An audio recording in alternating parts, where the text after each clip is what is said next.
Chief justice of India के ऊपर एक वकील ने जूता चलाया, लेकिन उस जूता चलाने के पीछे उस वकील ने कारण बताया कि वो हिंदू धर्म के अपमान के कारण उससे क्रोधित था। और उस अपमान का कारण था चीफ जस्टिस ऑफ इंडिया की भगवान विष्णु पर एक टिप्पणी, जिसमें एक पिटिशनर खजुराहो में जो भगवान विष्णु की एक मूर्ति है उस पर खंडित होने पर वो रिपेयर कराने के लिए सुप्रीम कोर्ट आया था। लेकिन सीजीआई जी ने टिप्पणी करी कि अगर आपके भगवान इतने ताकतवर है तो उन्हें जाकर बोलो कि वो अपनी मूर्ति का निर्माण स्वयं कर दे। ये अपमानित करने की टिप्पणी सीजीआई साहब ने की थी। उसके बाद काफ़ी लोगों ने उनका विरोध किया और एक वकील ने उनके ऊपर सुप्रीम कोर्ट में जूता चला दिया।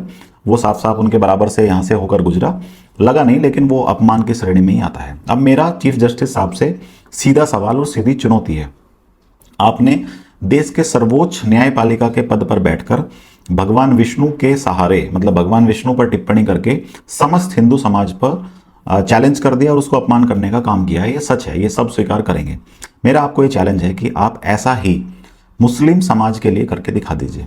आपके पास बाबरी मस्जिद के एक याचिका आई थी, उसके बाद भी मुस्लिम समाज के भी बहुत सारे मुद्दे आते हैं। आप वैसे ही टिप्पणी मुस्लिम समाज के लिए करके दिखा दीजिए, आप वैसे ही टिप्पणी सिख समाज के लिए करके दिखा दीजिए, और वैसे ही टिप्पणी आप ईसाई समाज के लिए भी करके दिखा दीजिए, धर्म के लिए। आपको अगर इतना गुरूर है, और कुछ लोग तो ये भी कह रहे हैं कि चीफ जस्टिस साहब ने बौद्ध धर्म अपना लिया है। मतलब ये मेरे पास कोई, मैं इसको वैलिडेट नहीं कर रहा हूँ, लेकिन कुछ लोगों के आर्टिकल्स और उस पर बयान है, यहाँ तक कि कुछ वकीलों के भी है।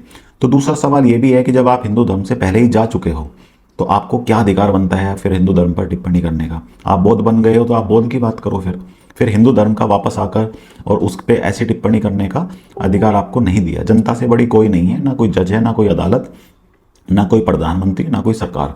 और अगर जनता नाराज होती है तो आपको जवाबदेह होना पड़ेगा, आपको बताना पड़ेगा कि आप किस बात पर नाराज हैं। और ये बात सच है कि भगवान विष्णु के अपमान पर आपसे 100 करोड़ हिंदू बेहद नाराज है, और आपको बिना विलंब किए उस पर माफ़ी मांगनी चाहिए, अनकंडीशनल माफ़ी मांगनी चाहिए।